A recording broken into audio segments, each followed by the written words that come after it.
Lieutenant Nicholas Zablotny, Nicholas, and Zablotny Zab.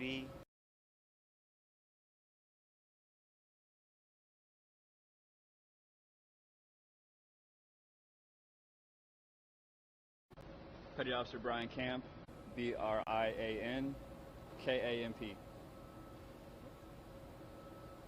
So can you start by talking about the experience? How long were you guys down there? What did you guys see? What did you witness? What did you do? So Chad and I was the pilot, he was the rescue swimmer. We were already deployed on a routine deployment August 22nd to Great Inagua, Bahama. We were there about 10 days until Saturday. Prior to the storm, they moved us to Great Exumas. We were there for 2 nights, and then on Monday we moved to Andros Island, Bahamas, in a Navy base, forward stage out of there, and started working on Monday morning, flying up to Abaco Islands. What was it like? It was very bad weather. Winds were the worst. I've flown in worse visibility and ceilings before, but the winds, there was nothing like that, and I've ever flown in before. Sustained 45, gusting up to 70 knots. Wind. So we started we were the first 2 crews out there. So Chelsea took the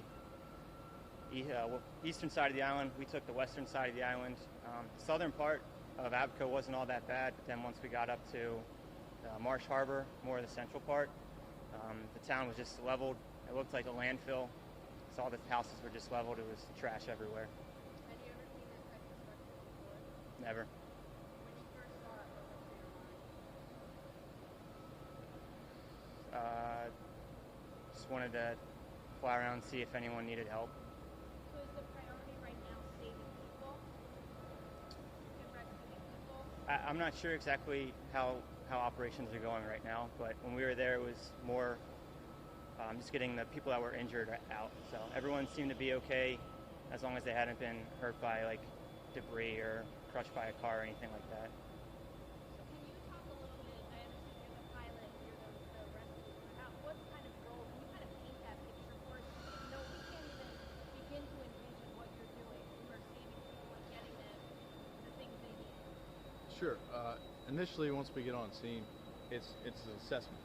So you're looking to see where people are, if there are any people around, and you're also looking to see what the extent of the damage is, so that we can find a place to land if available. That would be optimal, as opposed to hoisting, where the risk is highly elevated at that point with the winds, and it's just much more risk to hoist somebody as it is to land.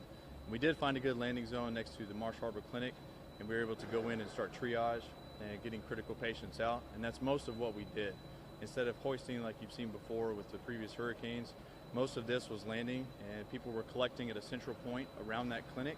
And as the weather cleared and they were able to clear debris in the roads, more people were coming to the clinic, and so it's still kind of ongoing that you're medevacing mostly the critical patients, and maybe family members if we had room for them, but most of that was not as many people as you would think at one time, because they're non-ambulatory, and so you have to lay them down in the cabin. You're providing care for them, as well as trying to continue assessment and get as many people out of there as possible. So most of that was medevac from Marsh Harbor Clinic. And then we would continue to fly north to try and assess the damage to Treasure Key, which was very difficult to get into for the first 2 days because of the outer bands of the storm. The winds were the limiting factor there. And once the visibility cleared and the winds were down, we were able to get in there a little bit and see what was going on. What were the injuries? Or what kinds of injuries? We had everything from diabetics who were out of insulin, diabetic ketoacidosis, all the way to pregnancies, women in late stages of pregnancy that needed to be out of there so they wouldn't have their child in that position. We also saw a lot of traumatic injuries to the head by flying debris. People were crushed by cars, by buildings, multiple fractures to legs, any limbs, anything. It was bad. Were you seeing people? Were they flagging you down? Were they? Lots of people were waving at us, but unfortunately the priority was to go in and get the critical out that we knew were there.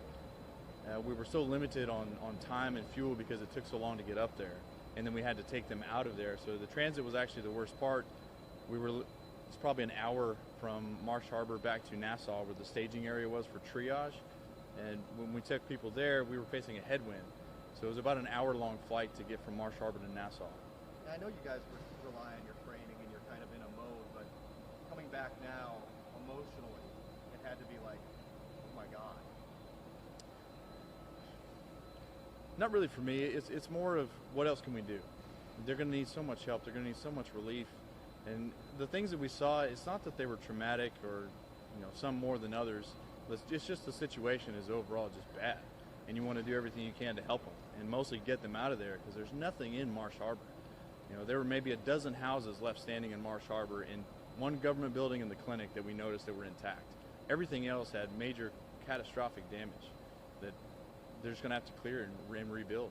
Did you expect to see it bad? We knew the storm was going to be bad when it reached Cat 5 and sustained winds to, I think, 185 or 180, and then gusts up to 220. When you see winds like that, if it blows a window out in the house, it's just going to destroy the house. If the windows stay intact and it's rated for that, then it will probably withstand. But the minute any one point of that house goes, it's probably going to take the whole thing. So we knew it was going to be bad. Can any one of you describe the Your mood? turn. I guess that's me. Just the mood. I can't imagine the sheer panic and terror for the people in the Bahamas right now. What kinds of things are they saying? What do they look like? I think everybody that we actually saw that was on the ground kind of had that almost like in shock and distress look, just because, again, like Chad said, it really didn't seem like there was any places that survived, especially in the Marsh Harbor area. And so everyone that we saw just kind of had that look like they needed help, and we were there to provide that help, thankfully. Well, you guys are incredibly humble doing your job, and we understand. But to those people on the ground, you guys are literally angels to them, rescuing them, potentially life or death situations. What is that? When you think about that now, what do you think about it?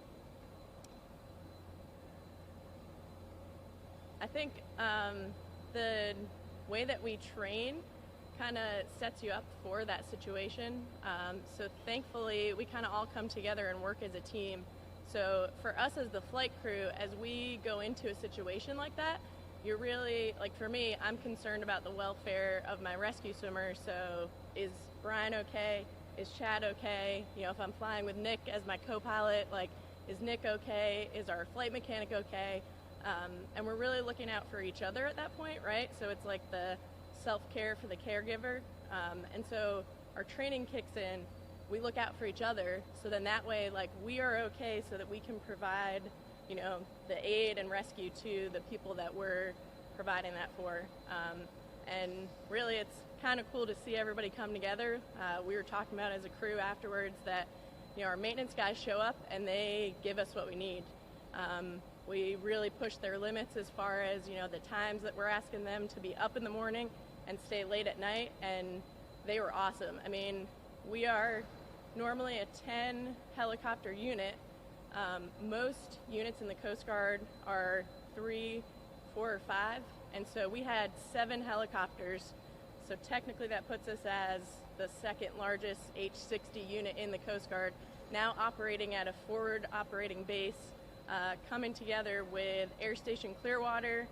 We had 65s, which is the smaller helicopter from Air Station Miami, and then also H-60 crews from Air Training Center Mobile, ATC Mobile. That's not actually what it stands for, but you can edit that out.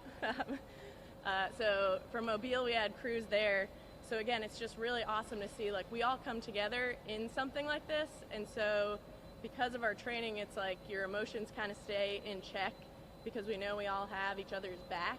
And again, we look out for each other so then we can look out for the people that we're rescuing. And so in that, heat of the moment, yes, you do feel for the people that are in need, but also we know that, I'm going to put Chad out there. There's going to be people running up to him and asking for help. And his job is to basically prioritize. If we have someone that has a head injury and someone that's just looking for food and water in that moment, you kind of have to go with the head injury and provide that higher level of care first and go from there on out. Is there a moment or a rescue maybe that you will tell your grandkids about, that just say something to you, or did something happen where there's a moment you'll just be like, when you think back on your career, like, wow, this was a moment that I really, you always make a difference. You know what I mean? Yeah, actually for me, it was afterwards we were back and everybody was in the galley, and a gentleman that works there who is Bahamian kind of came up and said, thank you so much. And he was like, God always sends his angels and his helpers, and he was basically saying that was us in the moment. So again, now I'm emotional thinking about it, but really it's awesome to see, like, that's what the Coast Guard does. We train so that when things like this happen, we can be the ones that are sent, and we kind of don't have a second thought about going into it to provide, that response to the people that are in need. How did they react to you, as you were helping these people and loading them into the helicopters? I think the same as anybody would react to emergency personnel. Brian or Chad gets on scene and they kind of have like a sense of authority about them. So if there's an emergency and the person, wearing the right gear shows up and tells you, hey, please come sit over here, you're going to go sit over there. And so thankfully, most of the people that we dealt with were very cooperative and very thankful, and just looked like they were happy to see us. So. How did you and your crew deal with the fatigue and the stress? Again, really, we just look out for each other. Every time we go fly, we go through what is our operational risk management, and we use the PEACE model, which is planning, event, asset, communications, and environment. And the asset is, the first thing we talk about is the crew. So we're constantly reevaluating as we go. Before we go fly, we're like, hey, does everyone have food? Did you get enough sleep last night? Do you feel good? Do you have enough coffee? And really just looking out for each other, doing kind of that check as far as the health and fitness of our crews. Again, the maintenance team was, you could tell they're tired, but they were, working off of coffee and adrenaline and continuing to do those checks and making sure that we have relief. So we actually have limits that are already set up for us.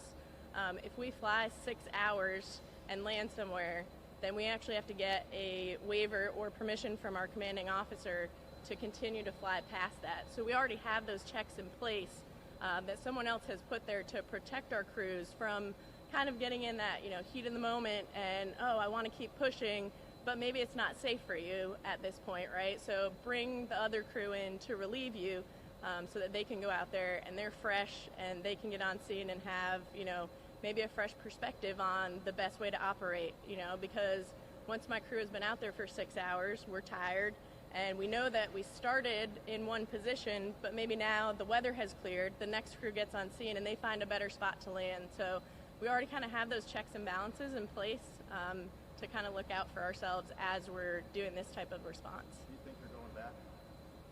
I don't know. Were those the worst conditions you personally ever flew in? No. Actually, Nick and I flew in Hurricane Harvey. So as far as the flooding, we had seen worse flooding conditions before, and then I was stationed in Kodiak, Alaska, and so I've seen higher winds. But probably actually the combination of the two, the winds and visibility, that was the strongest that I had seen together. Being that you guys have seen, kind of the atmosphere, what it's like there, is there anything to be said in terms of leaving it up to the professionals? You've got a lot of people wanting to provide relief, supplies, but the importance of having professionals really be the ones to help with this kind of mission. Yes, ma'am. So I would say we are professionals, but our primary mission is search and rescue. So as Chad was saying, medevacs or medical evacuations, that is really like our bread and butter. If you need search and rescue and medevacs, the Coast Guard, it was perfect that we were there because that's what we do. We also can definitely provide, any other kind of supplies or anything like that.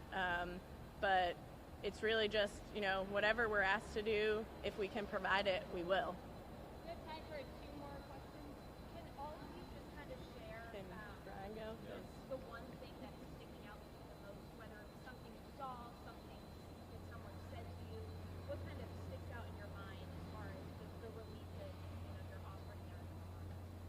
something that really stuck out to me, I mean, what Mrs. Khalil was saying, when we get back to Altec where we're based at, and just hearing like the workers there in the galley and the other shops there, that their families over there and that we're over there helping them. I think that really hit me. I mean, we get deployed there. You know, we've been deploying there for years, and you know, we just kind of, I don't want to say take them for granted, you know, but then, you know, we're actually like, you know, helping their families, you know, helping them out, and I think that really hit me, you know. So that was yeah. Before we go, just so we're clear, can the pilots raise their hand? You know, you guys are pilots, you guys are the rescue divers? That's right. Swimmers. Sorry. They don't dive under. Sorry. Did you guys have to actually go into the debris, the homes, the water, all that? I got there a few days later. I was deployed in Greater Nagua, and got there 2 days later. Chad was there, one of the first crews there, and yeah, we were flying in kind of unknown areas. I mean, there's debris, there's devastation everywhere. Trying to find LZs to land, good safe areas to land. Places where some places were still flooded. It was mostly landing in LZ, getting people out. We did do a few hoists in areas where we couldn't land. There's literally, just imagine, I don't know, someone setting up your Lego set and then just like destroying it. There's just like pieces everywhere. So trying to find safe places to land and getting people out was pretty crucial. So. How does it make you feel when you see the locals and they thank you when you go home, you know, hey, the person's going to be okay because of what we did? It's a pretty good feeling. I mean, there's still an initial shock, whenever you pick them up. They really don't know what to say. We're just there to get them out, flying back to safety. So, I mean, I'm very fortunate to be part of this and, doing what we can to help Bahamian people. So there was a request for a B-roll walk. Great. And it's getting